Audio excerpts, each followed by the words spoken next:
All right, I am going to go live in the evening today instead of my normal time. But I'm Ron Toy with the Ron Toy team, Cross Country Mortgage.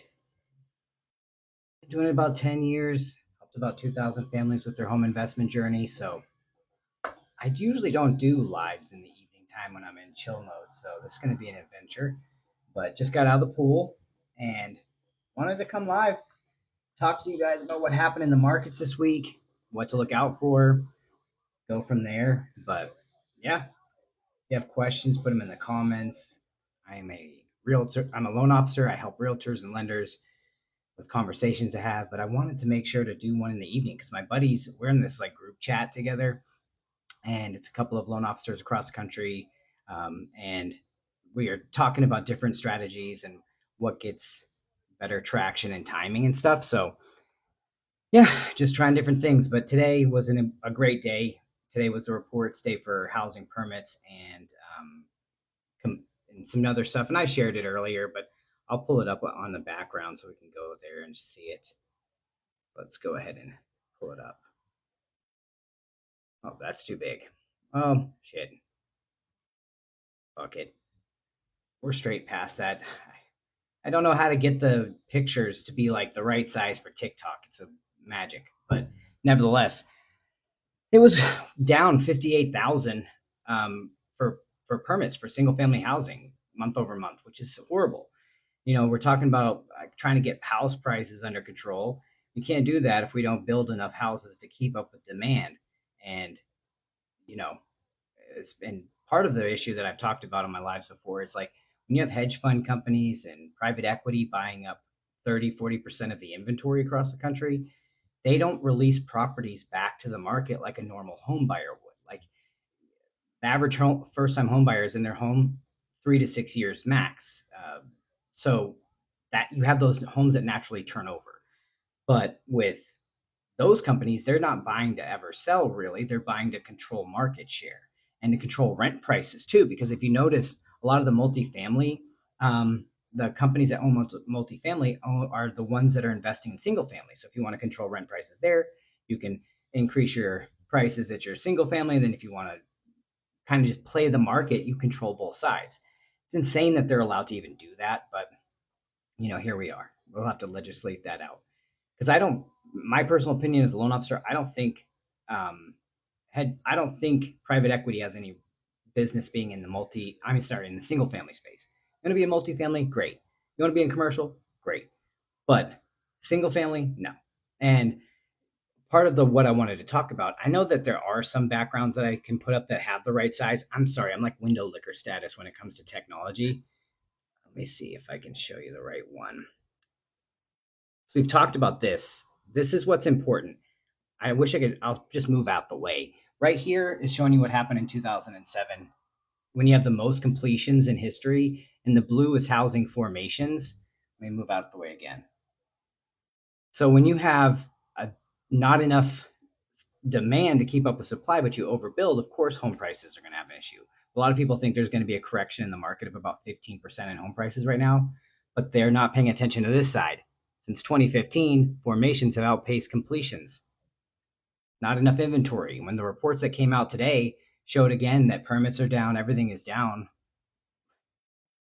help. We need help. And especially as rates are coming down, that's the other part. Today, the market rebounded another 20 basis points. So, which is great. We want to see interest rates come down. We want to see this.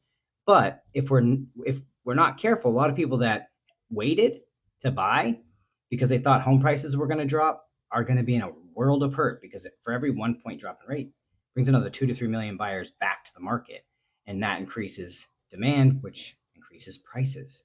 But if you have questions, put them in the comments. I'm a licensed residential mortgage loan officer. I usually do these during the day, but I'm off and I just got out of my pool and I was like, let me go live in the evening, see what kind of questions and people I get. Because I was saying this earlier, but I'm in a group chat with some loan officers across the country, and I usually try to join their lives and see what's going on in there and what kind of information they share because we want to make sure we're giving you guys valuable information that helps make you comfortable and confident with making a decision to invest in property. And everybody gets different types of feedback and questions that are asked on their live. And one of my favorite loan officers who you should definitely follow on this app. Her name is Kat. If you go search Kat Loans, she's really awesome and she knows her shit. But she shares fantastic information. But sometimes in her comments, the dudes are absolutely despicable, and it's just embarrassing. You have this badass lady who's telling you amazing information. You're going to ask dork level questions that are nothing to do with mortgages. It's sad, but that's why I'm like, let me join live, see what kind of questions I get in the evening time. If you have anything you want to ask, it can be about anything. I'm a mortgage loan officer. I've studied the markets. I love what I do, but there's other things that are important and going on in the world right now that we should talk about because it impacts everyone. And one thing I was really excited about that I heard that Kamala Harris has a plan to um, push for 3 million homes to be built. That would be amazing and help with this inventory problem and, you know, just get us some more property so people can get into homes because what corporations want is to make us a renter nation where nobody owns property and then they tie it to our jobs and now it's something that they can control even more and we don't want this. We want people to come together and to ask questions to empower them to make a buying decision and be comfortable and confident. So I think the reality is like some people bought more home than they needed trying to keep up with some kind of status and I think that's wrong and detrimental to people's financial success. And so I like to tell people to buy what they're comfortable and confident paying. And like if you're in a one bedroom renting right now or two bedroom renting, and you're like, well, I'm not sure. I want to wait to buy when I'm get married or whatever. Buy the one or two bedroom apartment. You can buy condos, and now you own. And when you buy property, you get equity two ways: for savings through principal balance reduction, just making your freaking payment, and then you get it through appreciation. And I'll show you that slide. That's why I was trying to get to that. Sorry, I have wicked bad ADHD, and my medicine is already out of my system, so you're going to get some wild tangents and some side quests. So if I get too far off the topic, just let me know. But let me go with the equity gains. So home price appreciation data since 1942. This isn't super sexy stuff, but it's important. Let me move my fat head. Oh, fuck, other side. Oop. You can take a screenshot of this.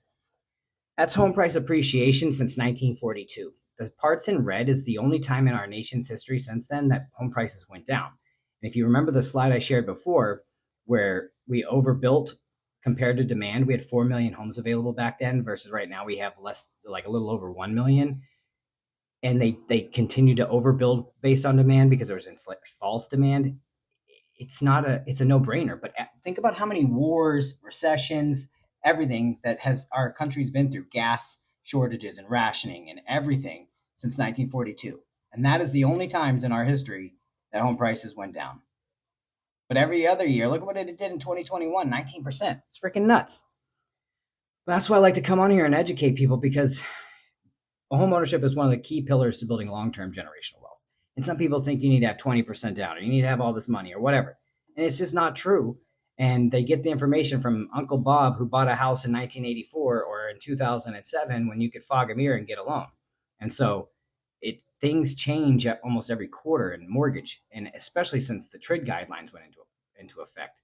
So things change, but the consistency in the housing market's insane because if you're an investor, you got to look at your cash on cash return. And so like with down payment and closing cost assistance programs, you can get into a home for like next to nothing. And so let's call it, like I just had a client that closed last month. They got into their house. They got a check back at closing for like $3,500 because you can get your earnest option and appraisal money, which are paid outside of closing costs, back at closing if you get over 3.5% assistance. And so in Texas, T-Shack, I'm not the only loan officer who can do it. So if you're in Texas, don't think I'm the only person that does this. Every freaking loan officer can, pretty much. T-Shack, Seth, TDHCA, there's a ton of them. But with the one that's my favorite, or one of my favorites, is T-Shack. They have a 5% assistance program. So you combine that with some seller credits, and next thing you know, you're getting a check back at closing. And so that person bought a $300,000 house. And let's say if it goes up 10%, which 2020, 2021, last year only went up between 5 and 7%. But still, if a $300,000 house goes up 10%, that's off the value of the property. So now it's 330 grand.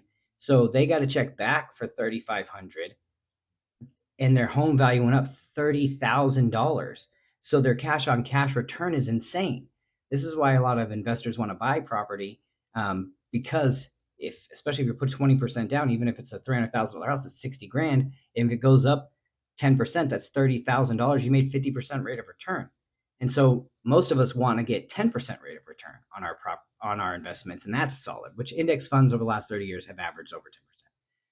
But you buy $10,000 worth of stock or 10,000 flat and it goes up 10%, you made $1,000.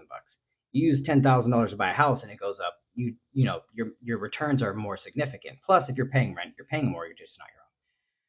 But everybody approaches this stuff different. And because I've bought and sold property multiple times over the last 7 years, it's just, I have experience in this market specifically. I bought a house at the height of the interest rates last year in July, another property, and we got a freaking steal. Like, the sellers paid us like $20,000 for seller credits and help for cash to close, and the property appraised for $50,000 over list.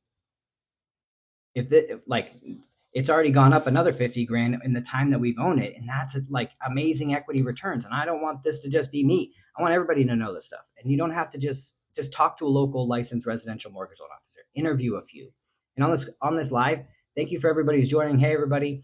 If you have questions, put it in the comment section.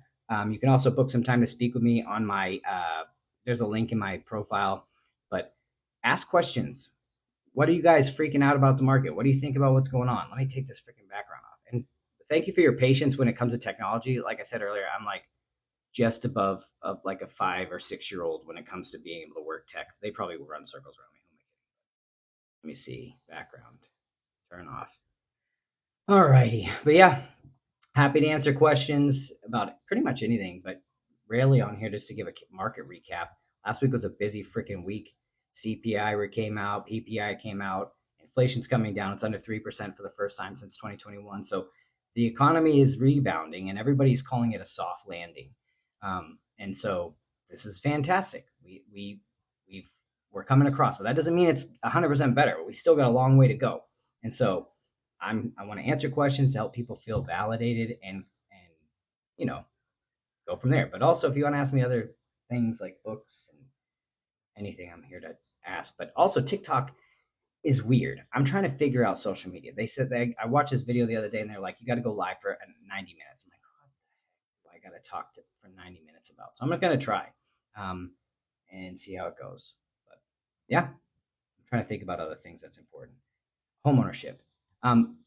For instance, sometimes people don't know where to start and they don't realize that you can buy condos or townhomes. If I could, I shared this with my son and I shared this on the live the other day, that if I could go back in time and be 20 years old again, what would I do? And it's a very simple answer. I would go back and I would buy either a duplex or fourplex, preferably a fourplex, using down payment and closing cost assistance program, so I wouldn't have to come out of pocket much. I'd stay in one side and rent out the other 3. I'd stay in it for 12 months, and then I would then fill that other apartment up so all 4 doors would be rented and go buy me another fourplex. Live in one side, rent out 3, and stay in it for a year. Do the same thing, repeat for at least 10 years.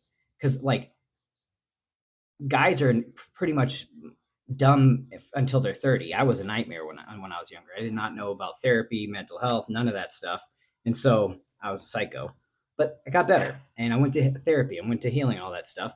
And nevertheless, that's what helped me become a successful business person, was getting control of my emotions. And part of that is financially. And so that's where I come from experiences. It's not just somebody that just went to college and did all this stuff. No, I was a crazy person who experienced life. I worked in the trash business before this as an operations manager and got into multifamily. And I saw the benefits of people, getting the security of place to live and how much they valued it. But I wanted to show them a path to financial success. I'm like, let me get into mortgages. And I pretty much lucked into it because back then I was single and I thought my current branch manager's wife was really pretty, but I didn't know she was married. And I was like, I'll play softball. And then she's like, you should meet my husband. I was like, oh, you're married. And then I met him and we hit it off. And then I worked for him for a long time and then ended up switching and going to another company and then coming back. But I come from a real place. I just want people to be able to talk to a banker and know that they're going to get valuable information that isn't like pompous bullshit. It's important. we got to meet people where they're at. Buying a home is in the top 5 stressful things a person does. Maybe do it 2 or 3 times their whole life. So I've done it about two. I've helped about 2,000 family along their home investment journey over the last 10 years. So I've seen a little bit of everything.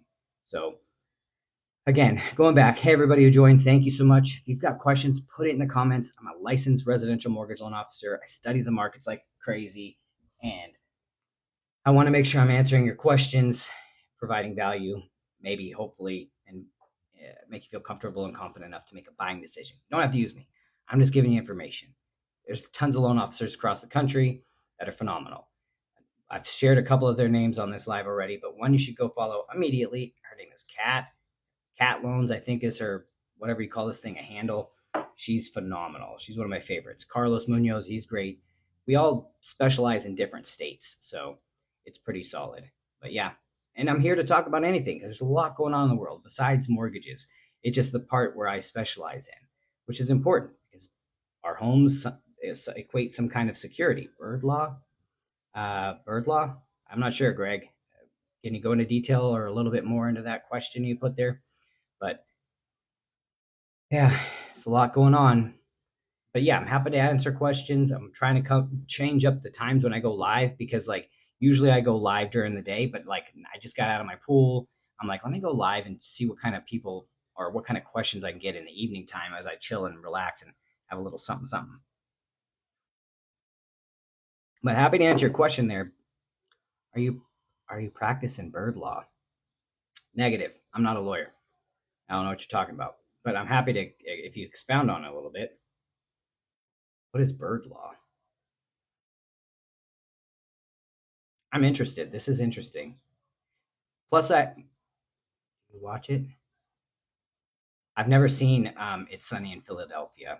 A lot of people have told me to watch that show, but haven't seen it. You watch Lucifer? I know a lot about that show. What other good shows are out there? Have you seen? Hey, Greg, serious question. Have you seen the new Deadpool Wolverine movie? If you haven't, 10 out of 10 recommend. Solid, especially if you grew up with Wolverine. It's amazing. No, go check it out. I hate the movie theaters though now. Last time I went to the movie theater, well, this one I was not too bad, but the one before with the freaking place was a mess. I was like, I'd rather just pay like $100 on streaming service to watch the movie than go into a theater. There's got to be a way that they can figure that out. But yeah, answering questions, talk about mortgages, talk about the markets, talk about random shit, bird law. I don't know anything about, but if you want to expound on it, you can school me or educate me here. I'm happy to learn about it. I also have really bad ADHD, and in the evening times, my medicine starts to fall off, so it'll be interesting. But yeah, happy to talk about it. Talk about the markets. I'm a licensed residential mortgage loan officer. I'm trying to alternate the times that I go live to reach different audiences. And one of the reasons why I wanted to be more on TikTok is I saw the value to younger audiences. I'm 41, but you know, I thought, like I said earlier, if I could go back in time, what would I do if I was 20? Because like, you know, you don't, if you get a decent job, some people don't need to go to college. Like, I'm not saying not to go to college. You want to go to college, go to college. But if not, you get a good job, a decent job, any job that's consistent, buy what you can comfortably afford from that job. And there's unique ways. And that's what I would like to talk about. Like, if you think, there's no way I'd ever be able to buy a house, try to stump me in the comments. Tell me a scenario and let me see if I can help give you a path to home ownership, because there's always a way, even if it's 2 years, 3 years, 4 years. It's what we want to do is give people a path. Like, it's not always about like being like a drive-through operator where you're just like, hey, let me take your order. What do you want? And give you no value. Like, if you want that, go to online lender 123. That's never going to call you back unless you're perfect. Like, that's the only people that are just not going to give you excellent guidance. I'm here to help solve problems and help you get into loans and how to pay those off in a way that saves you money on interest, but also not make you expel too much money on that instead of investing, because you got to diversify. Your house is a fantastic instrument to leverage and make sure you're making lateral moves every few years because you're going to get chunks of money, especially the way home prices have appreciated. Let me show you that one more time. Let me pull it up on the background. And forgive me, it takes me a second because I'm window liquor status when it comes to technology. Where's that damn slide? All right, I'm gonna move out the way. You can screenshot this shit. It's the home price appreciation data since 1942. Case-Shiller, BLS, you can go look it up yourself. Okay, let me do it one more time. Bob. Okay, so why this is so freaking important is, let me get it off my background now. Why that data is so important is 2/3 of the wealth in our country is tied to the equity people have in their homes. It's important. You buy a house, you got to remember, like I was saying earlier, your cash on cash return. If you buy $10,000, let's just say $10,000 is 10,000 shares of a stock, and it goes up 10%, which is a great return. We want 10% rate of return. That means you made $1,000 that year. Phenomenal. Great. You want to keep your money in that. Index funds are important. Go study Ray Dalio. Is one of my favorite people who talk about money. His book Principles is game changer. Just follow Ray Dalio. But 10% rate of return index funds over 30 years, it's consistent. You want to have your money there. But on a house, especially with down payment and closing cost assistance, you can get in for much less. But let's call it $10,000 gets you into a $300,000 house. And I shared earlier how if you use down payment assistance and closing cost assistance programs, you can get your check back, like my client who got $3,500 back. But $300,000 house, you spent the same $10,000. That house goes up 10%, which you just saw the returns, the appreciation data since 1942. Then that means that $300,000 house is $330,000. So you made 30 grand off of your $10,000 investment. And again, coupled with the other programs, you get, you potentially get your money back. That's why people are investing in property. But buy what you can comfortably afford. Don't overextend trying to buy something and then you put in plastic lawn furniture in the house. Buy what you can comfortably afford. If you're 20, 23 years old and you're like, man, I'm living in this apartment, I'm happy here. Good. Be happy in that apartment. Buy a 1-bedroom condo. I have an analysis on here where it's like in Dallas showing you about a $90,000 or $100,000 house condo. They're everywhere.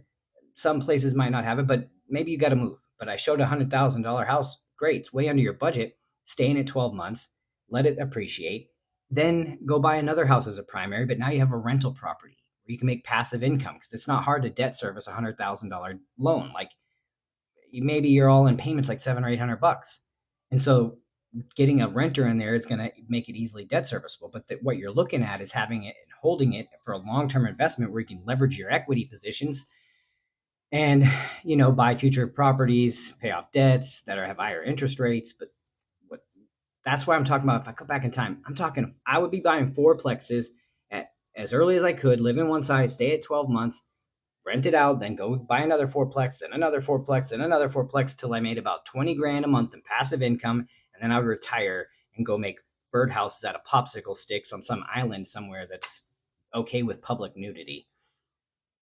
So that's what I would do. But you can all get on a path. Whatever your goal is, you just got to put it in writing and then get it. See, that's what I'm talking about, Tim. Tim's another great loan officer. If you're on here, you're seeing it, go follow him. He's amazing. But you got to know your freedom point. And that's the problem with some people is they don't know when enough is enough. I know when my enough is. And that's what me and my wife, Monica, are on track for. 5 years. 5 years, I'm done.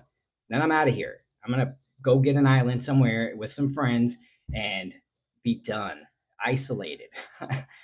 Looking around right now. I sent this to my friends the other day. There was a Greek island that was for sale. And you actually fee simple. So you got to own the land. And there was like 12 cottages on it for like $2 million. Done. Let's go. I'm out of here. This sucks. But I just want to have fun. Monica's parents, which I've shared on here before, they passed away. Her mom on leap year day this year, she passed away, but her dad passed away a couple of years ago. And seeing how their end of life was, and my parents are getting up there, I do not, and I refuse to go out like that. I refuse to miss out on life because I'm stuck to a job or stuck to some kind of idea of I got to chase and have a certain amount. No, I work with my financial advisor. What do I need to have to retire in Thailand or something and have a baller status life? I'm out of here. But you can't do that until you talk to somebody. That's why you got to get with somebody. Interview loan officers. Ask them questions that align, so you can make sure that they align with you, because your relationship with your loan officer is going to be huge. And if they're not into relationships, you got the wrong one. But ask them questions like, what is your vision for the future? What is some of your, what do you value most about your job? Ask them questions as if you're getting into a business relationship with them, because you are. What's your experience with investing? How many properties have you bought and sold over the last 10 years? Ask these questions of your loan officer, because if your loan officer doesn't own a home, they probably don't really truly understand the entire process or the value of homeownership. And that's not somebody I would trust with one of the largest financial decisions I make. Maybe only do it 2 to 3 times in my whole life. I need somebody who's got experience. And so I would interview my loan officer and ask them questions that are important to me. Hey, I have a goal of 10 doors or 10 homes. I want to own 10 homes. Well, as a question I would ask, like, do you want to own 10 homes? Is there a amount that you're trying to achieve in passive income? Because maybe we can get you there sooner. Maybe instead of looking at single family, maybe we're looking at single family, but duplex and fourplex. If you have a 10 door goal, maybe we can get there in 2 transactions or 2.5 instead of 10. And that helps save you cash out of pocket. Maybe it's looking at different areas and connecting you with property managers, asking them questions. Hey, what's your network look like? Are you connected with commercial bankers? Are you connected with financial advisors and tax professionals? Because if you've never bought a house and you don't, and you're afraid of all of that goes into it, it's important to know if your loan officer knows a contractor or a plumber that they trust. Because if you go to some of these online apps, you don't know who the heck's coming in your door. Like, I'm in a BNI group. Most loan officers I know are in some type of networking group, and we network with other business professionals and owners so that we can get to know people and professionals that we can trust to then refer to our clients, so that we're adding more value. Again, the difference between a professional loan officer and one who's just there trying to collect a paycheck. That's going to be some of the things. What are they investing in their craft? But if you have questions, put in the comments. And hey, Tim, did you see what happened with the rates today? I'm excited, but what are some of the things that are going on in your area? Have you seen an uptick? Because you're in Phoenix, right, or kind of around there? I used to stay in Phoenix back when I was about 18 for a little bit. We were in Chandler, I think is the name of it. But yeah, so much good information out there. Great loan officers to chit chat with. And again, I'm trying different times of the day, different modes, because like usually I do this at noon during the week. I'm like, I just got out the pool. I'm chilling in my home office, drinking a little something, and want to chit chat with people online and answer questions, see if they can stump me. But we'll see. I also figured out how to connect my laptop to a Bluetooth speaker. Uh-oh. Kill Pop is good. But yeah, that's what kind of level I'm at with tech. I got excited about being able to connect to a Bluetooth speaker for my laptop. So yeah, we got that. What else? I was gonna say something about my house.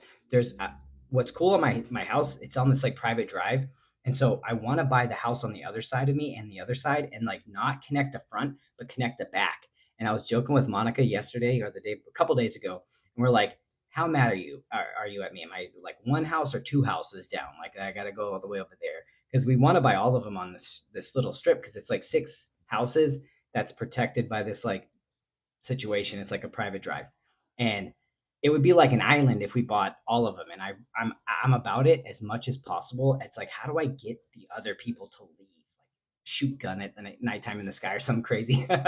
But they're not going anywhere. But I love my neighborhood and my house, and I like that nobody bothers me or comes to my door or asks me for anything, and that is really beautiful. But yes, there's a house that's 4 doors down, almost the last house on the street that's for sale and it's been sitting. And we're tempted. We're like, it's not the ones next door, but if it stays on the market any longer, we are going to snap that baby up and just start our plan to take over. Except for Dallas taxes are ridiculous though. They're like 2.1, 2.2%. It's insane. I think our tax bill is close to 20 grand every year. No, we need to do better. Property taxes are high. But yeah, if you're renting, let me know how much you're paying in rent. I can tell you roughly what a mortgage payment would look like. And there's a path. I want to talk to people about paths of home ownership. Also, just anything in general. Like I said earlier, there's a lot going on in the world. A lot, man.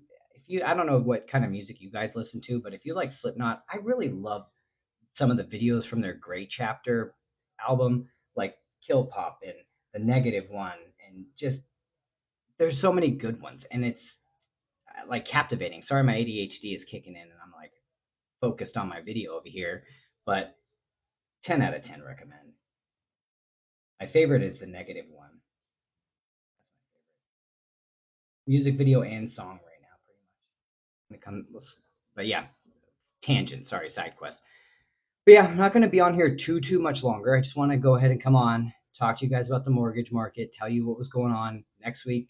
We'll see how it goes. PCE, which is the Fed's favorite measure of inflation, comes out on the 30th. When that comes out, I'll let you know. If you're a realtor, I have a lunch and learn coming up on the 28th at Capital Title in Plano on their Willow Bend location from 12 to 1. It's going to be a fantastic event. I do these monthly up there, just adding value to realtors. I have marketing and networking events. I have one that I do monthly now with a great investment group that is phenomenal. We had one this Tuesday and learned some fantastic info on multifamily investment. Can't wait to bring you more information on that. But yeah, if you have questions before I get out of here, put them in the comments. If you have any questions and you didn't get a chance to answer it, I do upload these to my YouTube eventually. Usually like same day or next couple of days. Go back and look at it. I shared some important slides on the housing starts and permits data that came out today, showing that we are not going to be able to keep up with demand because we didn't file enough permits again or didn't have enough starts. So home prices aren't going down anytime soon. I did see this stupid article or something on let me go ahead and play negative one. But I did see a thing on, I think it was TikTok or some social media platforms, one of these ones, where it's these dorks that were saying that home prices are going to drop 15 to 20% in the next 12 months. Freaking laughable. Not backed up by any data. They're trying to bring attention to like the inventory build that happened in June. First of all, they're dorks on whatever social platform, probably don't own a property or study the markets because every freaking June there's inventory build because the kids are out of school. And that's when people list their house. There's only 1.3 million homes available right now for sale. It's not like huge inventory. In 2007, there was 4 million homes available for 11 million less buyers than there in the market right now. So we are not in the same position. That's the best. If you haven't seen it, go check it out. The negative one, it is a fantastic music video. But yeah. All right, I'm gonna focus. What was I talking about? Shit, dick. Values, appreciation, something. Blah, blah, blah, mortgage. But this is the cheap. Oh, they were talking about the home price. We're gonna drop 15 to 20% the next. Isn't backed up by any data. I showed you the freaking charts already. I'm not gonna pull up the home price appreciation since 1942. It's false. Also, you got to remember what I have seen on my content and a lot of content around like different social media platforms is there are tons of bots and alt accounts that are made by whoever. And in my opinion, I think it's somebody trying to destabilize our country to keep us thinking that there's more people fighting over shit than there really is. We have done that as a country to multiple other countries. So it's like, okay, we getting a taste of what we've done to every other country to destabilize their democracy. But what sucks is that like Americans are falling for this shit, and it's embarrassing. Like you got regular people that used to be somewhat intelligent that now their IQ seem to be less than room temperature, believing every little silly rumor that they hear, and it's despicable. Like I can't with this stuff anymore. And being nice to him is just not going to get anywhere. And like when I was talking about Kat Loans, she's a fantastic loan officer. Go follow her. Seeing in her comments and seeing some of the toxic stuff that it's going on in there and just racist comments, I'm like, what the hell is wrong with people? Why are they getting online? And I found out that there's this thing called trolling, and that might be revolutionary to me because I didn't know that there was enough people online that had nothing better to do than just be idiots and rude to people. But I experienced that a couple of years back when my wife spoke up about a dude that assaulted her, and I defended her, and I did not know how people could make alts and bot accounts. And so I thought everybody that was tweeting at me was like a real person. And so I'm defending and doing this thing and getting all worked up because I'm like, I know she didn't lie, neither did any of the people, but these people were being vicious and vile. Now I know what the fuck it is. It's like you can hire a bot farm and to go and push content or data, and how easily that has been used to manipulate people and the tone of what's going on. It's crazy. And so if you're getting activated by a comment or something or a person that is like in the comment section, take a step back to see if that person is just trolling, and if they're just report and block. Like I've been getting followed by a bunch of what I know for a fact are bots, and I don't know where they're from, because I've gotten experience like where all of a sudden it's like from certain parts of Africa, and it's just bots and their accounts like Fred 276544454. You go on their profile, it's one profile picture of a dude without any shoes on and a kid, and I'm like, this is. And then you go to look at who's following them, and it's the same 1, 2, 3, 4, 5. I go through and report and block every single person on those lists. I'm not here for that. Hey, how's it going? Have any questions? Go ahead and put in the comments. But I've been noticing how much we've had an uptick in bots and crazy stuff. And I feel like sometimes they do that to like get in, see followers, push bullcrap, but also then mass flag. Because like one of my buddies on here, funniest dude ever, he got mass flag for something that was absolute malarkey.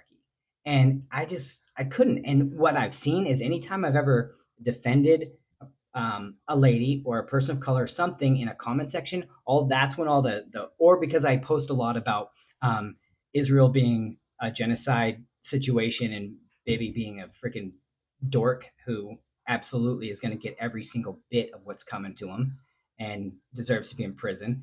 But I get then followed by bots and other crazy stuff. And so it's like, I'm here for it, but why? Can you imagine if you spent your time being upset about something and going and spending money to pay for bots to go after a stranger? Like, that is embarrassing. Touch grass, but also like I'm Gen X. So like I thought like when these people were being rude, I'm like, I know how I dealt with bullies when I was in high school. Where's your freaking house? Like, let's go, bud. And we'll clean this up. This email exchange could have been a freaking meeting in the parking lot. And like it could have been a fist fight. And that's the part where like I had to learn that, because like I'd been working on my emotional intelligence. I swear to Christ, if I went through what I went through 6 years ago, 10, 12 years ago, before I invested in emotional intelligence, I'd be in jail. It'd have been crazy. But that's when I learned how dark and crazy the world is towards women in general. Bro, like she spoke up, a bunch of women did, and it was relentless harassment, and it was insane. Like then, of course, we had a lawsuit, but we won that, and it was just the most crazy experience ever. But that's when I learned, and it kept me away from social media for years. I was like, I ain't getting on social media. These people are toxic weirdos. But then I'm like, wait a minute, I'm not going to let that experience stop me from being able to educate and bring valuable content to people and chit chat. And even those dorks sometimes still follow me, because my wife is an actor. The dude that assaulted her and a bunch of other people was an actor as well. And, you know, that was just the whole thing. And I'm not into that world. I'm a freaking mortgage loan officer. And so I didn't know anything about the video games and anime world before I met my wife. And I'm like, what in the hell is this situation going on? But again, when I start to see that same energy coming from a certain section, I know they're being activated. Another one of my favorite things on this app is for the first like 2 years I was on this app in 2019 and 2020, maybe 2021, I was just kind of lurking and watching and learning and listening, because back then, dude, I was getting content from people I'd never come in contact with or would have ever seen normally. And I started to learn and open up my perspectives and get book suggestions I would have never been exposed to. And it really blew my freaking mind. And I just never made videos, never did anything. And finally, I'm like, I'm not missing the boat. I'm going to start making content and getting out here and talking, because I started seeing a shift in the content, and it went from having fun and like freaking Busset Challenge and all this other fun stuff. And, you know, people showing frolicking out in fields and just joy and cool stuff during the pandemic, even though everything was crazy, to right now, which is makes sense because we've got Nazis trying to take over the freaking country and this crazy 2025 agenda, and it's terrifying. And people are like making jokes about it, and people taking away women's rights to their own body. Like, this is freaking embarrassing. And I am a loan officer. I'm here. I can use my body and my voice to help do what I can to spread information to people that might not ever hear it. And so I'm like, let me get in it and talk about it and just to be transparent because like deconstructing from a lot of things can be intimidating and not for the weak. And then you got to move past this good bad binary, which I talked about before that I learned on this app when I was lurking. Got the entire dude's book series on here. And that stuff's important because it's all wrapped up in the same information. As a mortgage loan officer, I am aware that for a very huge portion of our country's history, we have been intentional in keeping housing and equity away from a very major portion of our population. And it has caused an unfair advantage and a disparity in net worth. And it's disgusting. And so I'm not going to just bury my head in the sand. I'm like, okay, not only am I want to fix it, I want to address it and break it. I want to fix it and break through the doors. Yes, there's been legislation, but in my industry, looking across, a lot of people look like me, and that's embarrassing.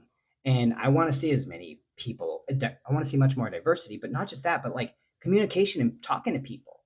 And because like I saw this other content the other day where the guy's like, if like with the women's rights to choose stuff, how does this all go in when you have private equity with intention to buy up 30 to 40% of the inventory by the year 2030? It's about control. That's why I want people to wake up because if they got us fighting each other, we're going to miss the fact that they're absolutely bending us over, taking us to task, finishing on our heads and cleaning up with our curtains and then telling us we should thank them for it. And I'm not about that. I don't want that. I don't want anybody to experience that because what they're doing is they want to get rid of our privacy protections, which they have. Hopefully, Kamala Harris, we got a Madam President, can come over and help us save our country from this crazy corporate takeover because they want the privacy data. When you have BlackRock or whatever the equity firm just spent billions to buy up our DNA data, there's a reason. So, but nevertheless, they're buying up property. They're taking away access to our decisions, women's decisions to choose what happens to their body. If a man, there's nothing that regulates a man's body, nothing. And so it's like, it's embarrassing that we would allow anybody to tell our partners what to do with their body. And it's more than just that care. There's so much that goes into it, but it's none of our fucking business. Like, it's none of our business. If you don't like it, don't have one. You know what I mean? If you don't like abortion, don't have one. But don't tell someone else they can't because you don't like it. Like, you don't like if you're trying to lose weight and you don't like donuts, that's great. But if I want a fucking donut on a Sunday, I'm going to have a donut. And the same thing that goes around for everything. And then the biggest insult that I saw during the like pandemic is when these room temperature IQ having dorks started using my body, my choice when it came to masks. Because in that scenario, it is not just your body involved in this decision. Yet you want to throw that out there because you know that language is important. Because when it is a person and their doctor, that is just theirs. But you coming out in public around everybody can impact others and it's spider webs across. You understand the butterfly effect. It's important. But that was absolutely deplorable. But that anger and aggression and violence and disdain is going to be their downfall because the future is women and it's amazing and I'm excited for it. And that's what we need to get behind is empowering because like me, my wife is fucking baller status. Like she is way cool. I do not know how I got her. I outkick my coverage and I'll earn her every day. Like I love her to death. Monica is the bomb. She's an actor. She's amazing. She's at a convention in San Jose this weekend. Go out and see her if you're in that area. Monica Rial, she's a voice actor, does a lot of anime, video games, a ton of shit. But having somebody that's a high-powered professional who never wanted kids, who knew what she wanted, that is amazing energy. And it is awesome. And I want to do everything I can to empower her to be everything she's ever wanted to be and operate in a space where if she'd never experienced any trauma before. So total safety. So my job isn't to try to in any way change her. My job is to keep a buffer zone around her to let her shine and be a fucking star. And I love that opportunity. So when we're trying to, if we all had that same thing where we want to see everybody, actually everybody rise, that's true strength. Is like Kamala Harris was talking about the other day, is to seeing people rise and helping people rise is way more of a power move than trying to browbeat and cripple people like we're seeing out of a huge faction that isn't really as big as we think it is, but it is big. And it's embarrassing that there's this many dorks in our country. But this is where we have these conversations and chit chat. And if you have questions, put in the comments. But I'm just rambling because, again, ADD, and I never talk about this stuff at night. But get back to it. We have to do a better job in our country to talk, because if they get their way, they're going to own all the property and turn us into a renter nation, which is control. They're going to drive up the value so that the barrier of entry is going to be even harder for everyone. And it doesn't need to be this way. It's embarrassing, embarrassing. And so when you're learning and you're deconstructing from all this stuff, and you're learning, because like I grew up in a military family, I was gung ho, America's the best. Like we could do no wrong, the whole thing. And as I learned to love myself and went to therapy and heal my generational trauma, my childhood trauma, all of that, I started to learn to love myself, and that helped me see things with a different perspective.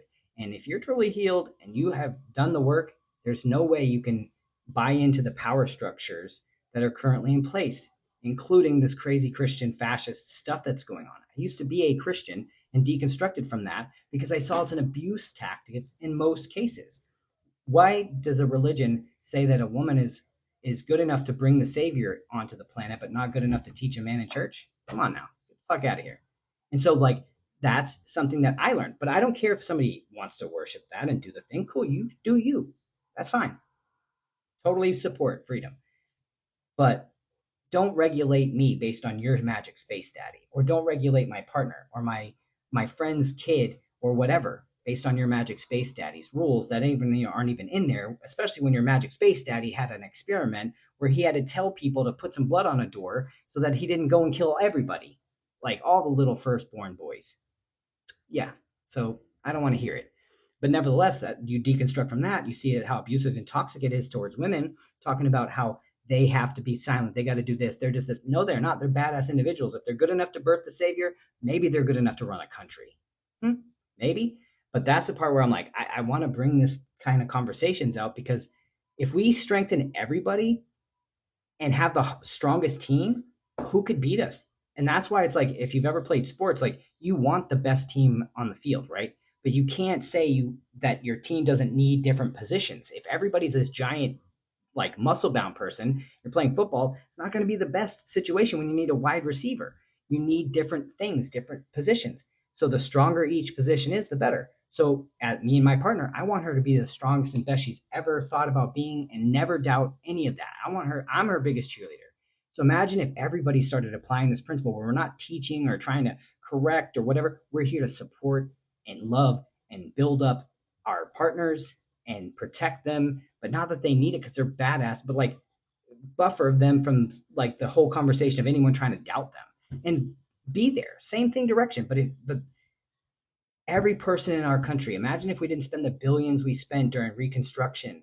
If you want a book, oh my gosh, I could go on a tangent. I've read so many books by W.E.B. Du Bois that has blown my freaking mind. The dude is a wordsmith. Like, go read his books, Blackwater, Souls of Black Folk. Like, the dude is a wizard, I'm telling you. But like reading what actually happened during Reconstruction blew my freaking mind, and how much we have intentionally spent into as a country collectively to push racist agendas is insurmountable. Imagine if that was never the weak dick mindset of our country, and we actually wanted everyone to experience the freedoms we pretend exist through our Constitution. If we actually gave everybody in the entire of our country those freedoms that we think are there, this country could be really cool. But unfortunately, we got a lot of people who think that if somebody else wins, they lose, then they want to keep people down. And that's stupid. Because if everybody wins and everybody's doing better and think about it, if everybody's making money, everybody's investing. That makes the stock market more strong. That makes the housing market stronger. That makes everything stronger. But what it is if you're educated, it's hard to like govern an educated body with bad intention. It's not hard to it's not hard to govern a well-educated body if you're governing in a way that makes sense and is actually about the care and well-being of the population. And so you only want to attack education. And that's going back to it. I used to be Mr. Gung Ho. My dad was in the military 20 years. I was all about America's best and all this other jazz. And then you start to do the research and you find out like we bombed our own citizens, the Tulsa massacre, Tuskegee experiments, fucking Philadelphia, and all this trash, and all this stuff that we did with Contra experiments and destabilizing countries.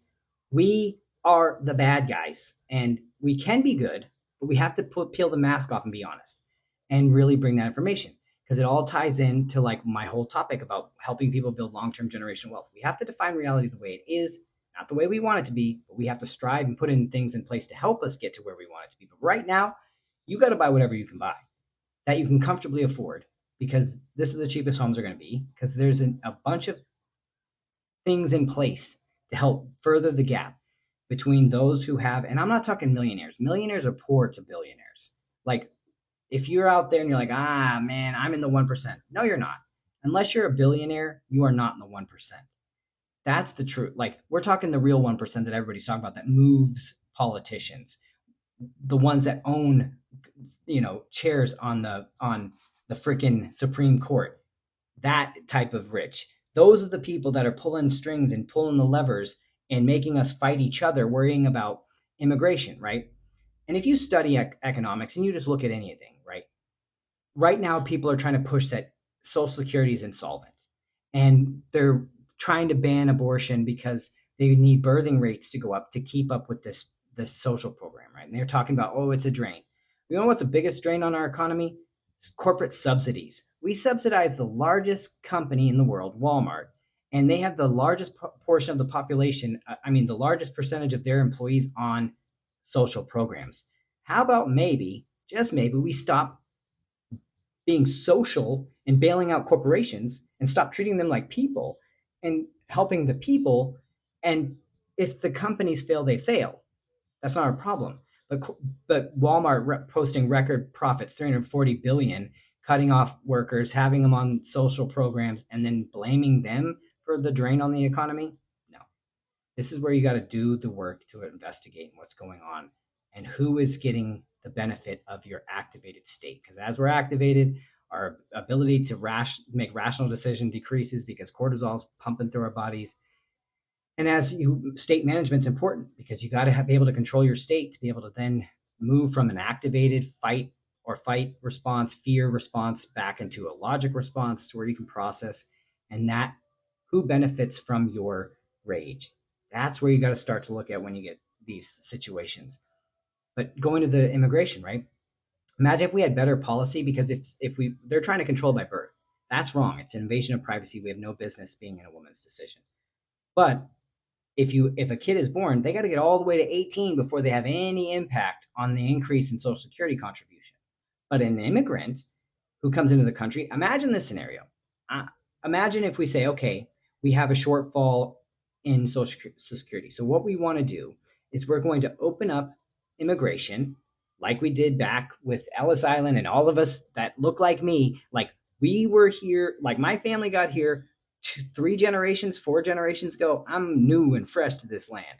So, but we all want to celebrate how amazing it was to immigrate. We have all these shows and all this stuff, and everybody's like, yeah, a statue on the Statue of Liberty, bring me your poor, but you're broken, but now all of a sudden it's because brown bodies are coming across. We're like, oh, they're draining our economy. No, they're not, because they prop up the economy, but they don't get to file taxes, but they contribute billions a year to our economy. But imagine we do this. Everybody, hey, we want you. We need you. So, but this is what we're going to do. For the first 10 years, you're going to pay an extra amount towards Social Security, an extra percentage, whatever the percentage is.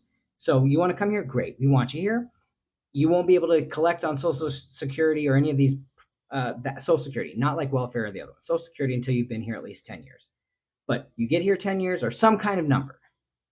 10 years, you have this extra Social Security tax that you're going to help build our economy, but they're all working. Great. Now we have an influx of millions and millions of people that can contribute today to that fund and have better policy. I'm not a politician, but to me, that makes a lot of sense. Like, why not? I think we need more people. We have plenty of jobs, plenty of stuff. Another thing, when they say we don't have enough jobs or whatever, because we don't control corporations the way we should, they talk about, oh, if we give them tax, if we increase their taxes, they'll leave. Walmart ain't leaving the United States. We got too much money here. We can tax them. They ain't going nowhere. None of these corporations are leaving our economy. We need to properly tax them so that we as a collective have better options, like healthcare. It's embarrassing the United States of America. Our senior citizens, our people in our country, are not getting the health they deserve because sickness is a for-profit business. How come yet corporations want the corporations are 100% the problem? Citizens United, when corporations can lobby governmental officials and change the way laws are written, it's a problem. And that's where we have to take the shit back, because that's why I'm here. Power comes when you have money. If I can help as many freaking people, you don't have to use me. Talk to a goddamn loan officer somewhere. Build your net worth, because when you have more money, you have more power. And that's what I want everybody to have, because I want a level playing field. I want to compete against the best. When I'm going into something, I want to go against the best, because if I go against with a handicap situation and I've taken all their legs out and they got nothing to fight left, I don't feel good on that win. I feel like an asshole. So if we have everybody winning and everybody being baller status and doing their thing and being awesome, and we can share, be like, hey, good job, keep winning. Just because someone else wins doesn't mean you lose. And if you did lose in a competition, guess what? It gives you an opportunity to get better and fight it the next day. Don't be a wimp. And so that's where it's like corporations are the problem, because they want to control us with this narrative. They don't want us educated. Why do you think they're going after books? They're going to ban books before they ban guns. So they think that a kid's education is scarier than the fucking fact they're dying. Like, this is embarrassing. In the richest country in the world, we can't do something to protect our children. The number one leading cause of death in children is gun violence. Embarrassing. This is where I started to do the deconstruction, because in my business, I start to see different patterns and different habits. And I'm like, okay, let me look at the statistics. Our educational statistics in the United States, we are like 23rd in the world when it comes to education. Embarrassing. Our healthcare, embarrassing. Our quality of life, embarrassing. I travel a lot because of what Monica does. And I've gone all over the world seeing different things. I've lived in Greece. I was born in Germany. I've gone all over. If you travel outside the United States, you'll know very quickly how far behind the United States of America is. It's embarrassing. But we don't have to be. But the reason why is a lot of it happened because we do not control corporations. And so when we don't control corporations, we don't get the tax revenue that we should. We used to, corporations back in the 80s before Reaganomics, which trickle down bullshit, we were taxing them and we had great stuff. But we started to say, let's cut it down. We need to make sure that this is a little bit different. And now we're screwed. And if they can afford the taxes, we also need to stop the tax havens that they get, like if they set up a corporation in like Ireland and different offshore accounts, to where then they're just doing business over here. So then they're not paying the taxes that they should be paying. We need to end all of those corporate loopholes, period. We also need to get corporations out of single family residence. I think it should be absolutely illegal for them to be able to invest in single family residence. You want to buy multi-family? Good. Buy all the multifamily. Buy commercial, whatever. But stay the hell out of single family housing. And part of the reason for that is when you're in single family housing, they don't turn the properties over like a normal buy cycle. First time home buyers are typically in their home 3 to 6 years. So then that home hits the market again, able to be purchased within 3 to 6 years, sometimes 12 months, 24, but in that 3 to 6 year statistic. But with, with private equity and investors, they're buying it to hold. So then that home is not hitting the market like a normal cycle. And this is what's causing home prices to go up exponentially. We want to see normalized growth. We like that our investments increase, but to see it going up 19, 20, 21% is tough, because if you miss that one time, all of a sudden that $200,000-$300,000 house is now 500, and you're in that area, and that means you have to move it potentially to be able to enter the market. That's a lot. But again, this is intentional. And that's why I want to bring truth. We cannot put our heads in the sand and pretend it's going to get better. Home prices are not going to go down. They will not. I've shown you the graph. Home prices since 1942 have only gone down 6 times in our nation's history. 5 of those times was in the economic crisis caused by predatory lending, that if you could fog a mirror, you could get a loan. The other time was one time in 1990, went down 1%. But every other time it goes up exponentially. It's important. But also, what pisses me off is the marketing. You go on CNN, all these other things for years. Oh, it's a bad time to buy. It's a housing crisis. Yet home prices appreciated in 2023, 5 to 7%. Follow what the money's doing. When private equity is buying up homes as fast as they are, but the media, who also is owned by the same private equity companies, are telling you that it's not a good time to buy, watch what the billionaires are doing.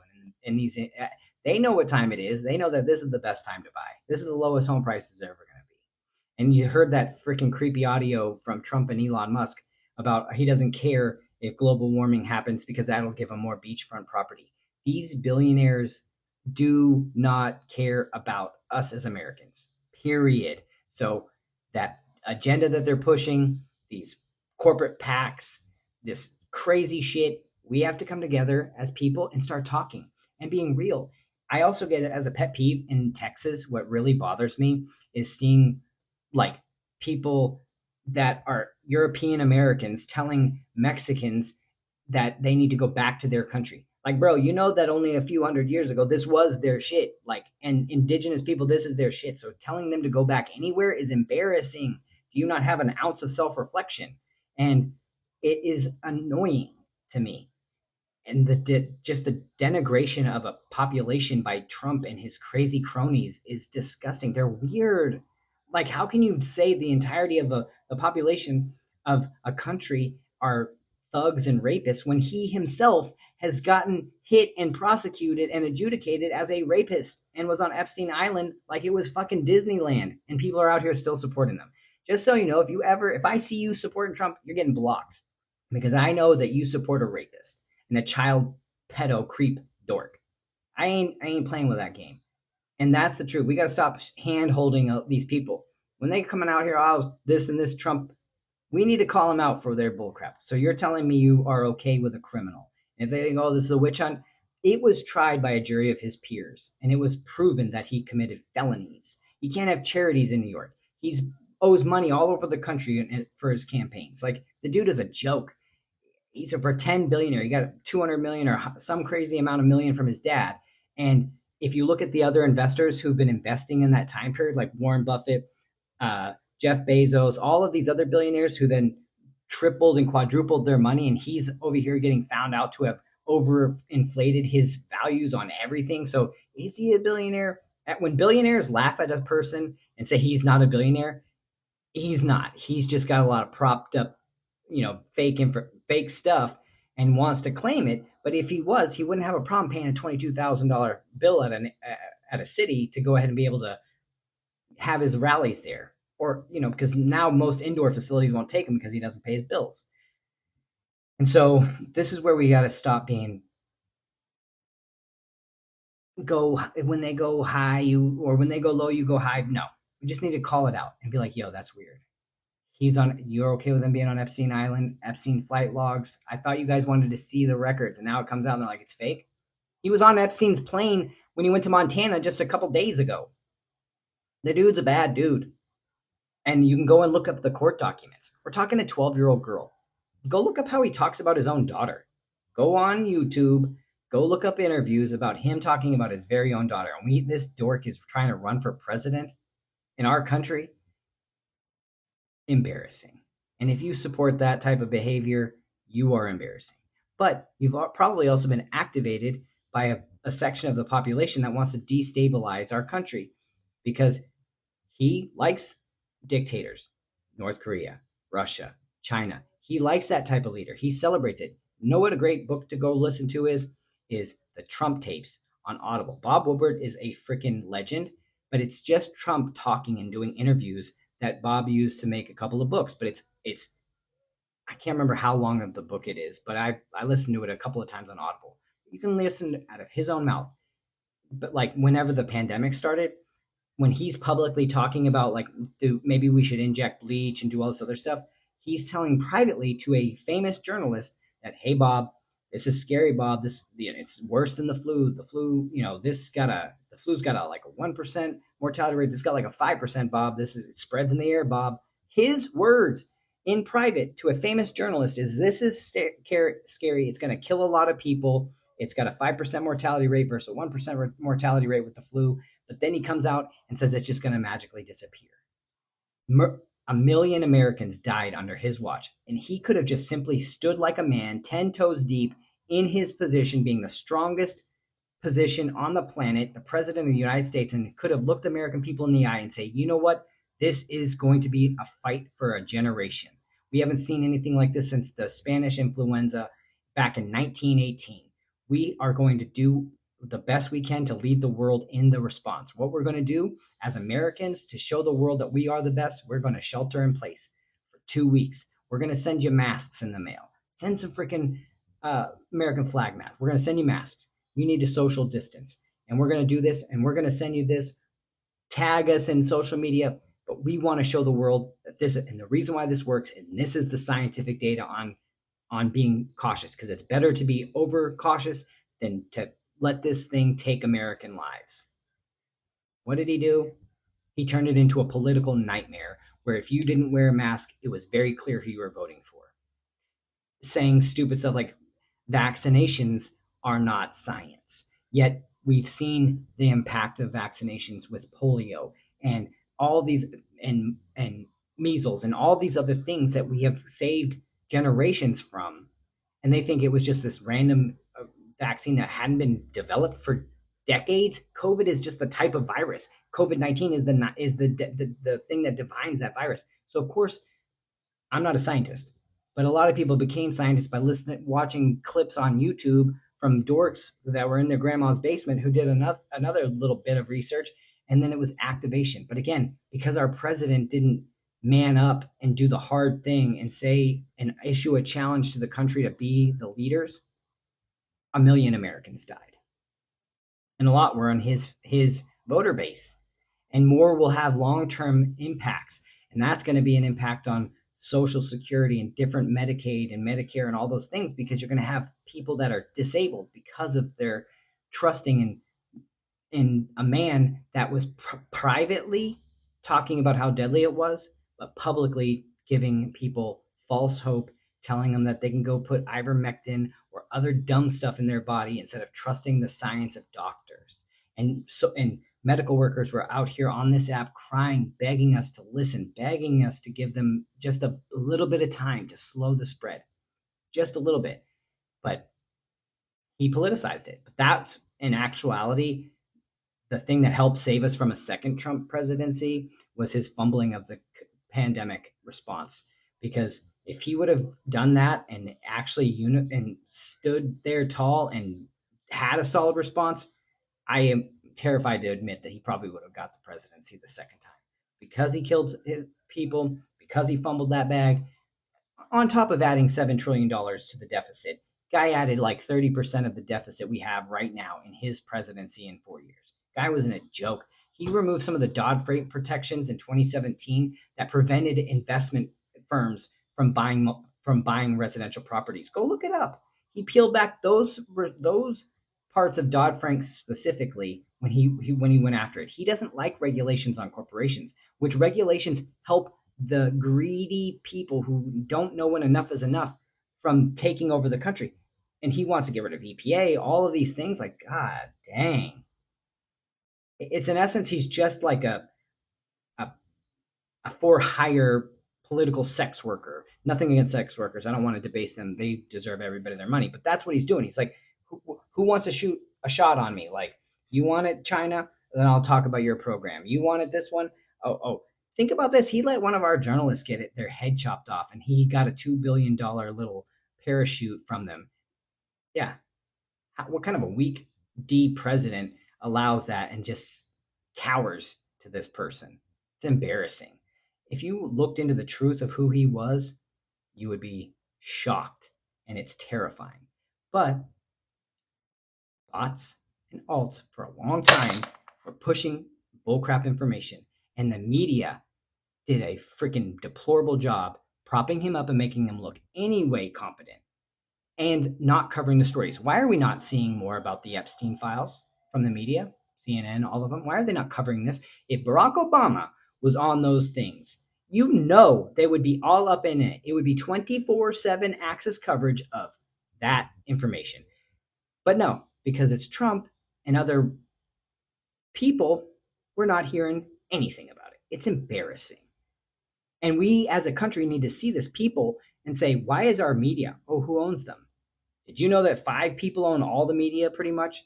That there's 5 companies that pretty much own all of the grocery chains, 1 company that owns pretty much all of the meat packing industries.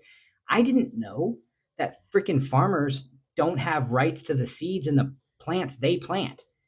That The corporations own the fucking seeds. Like what? Like how do they own the seed? You own the Yep. You cannot use the seeds that you harvest without paying this corporation situation. And I'm not a farmer, so I don't know the full details, but I was watching a documentary on it. I was like, I cannot believe that farmers do not own their plants, their seeds, or any of that stuff. Nothing. And it also makes it sense because when you start to look at the food we eat, hardly any of it has seeds in it. When I went to Kuwait and I had a watermelon there, it made my toes curl. We're talking straight heaven status. I hadn't, and all of their food was so crisp and so clean. My mouth is getting wet just thinking about it. And seeds, and I'm like, I was telling the people there, I'm like, this is so good. And it made me really sad because I'm like, what are we eating in the United States? What are we putting in our bodies? And then you find out about microplastics and everything, the chemicals that are allowed in McDonald's and fast food here in the United States, but isn't in the fast food that they provide to people in Europe and Asian countries.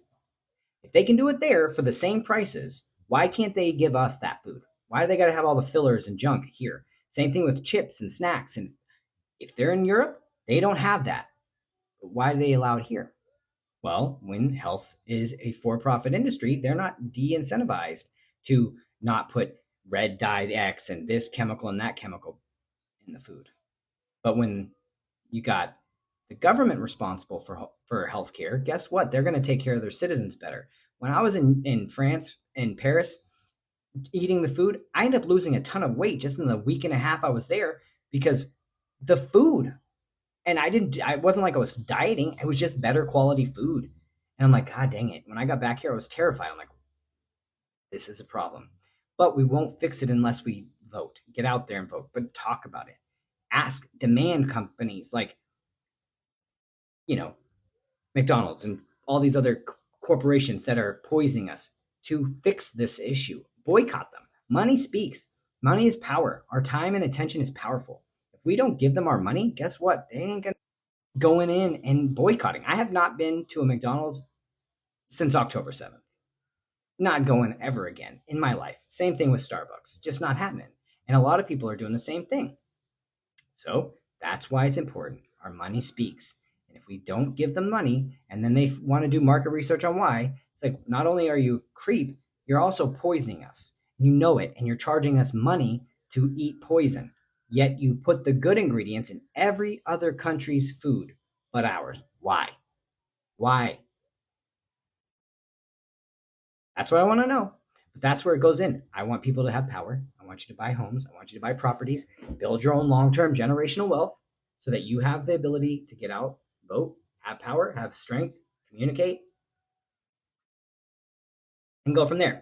But, long ass rant. If you have questions, put it in the comments. Otherwise, I'm about to jet because actually I'm leaving now because Monica's calling me and I like her way better than anybody else. Bye.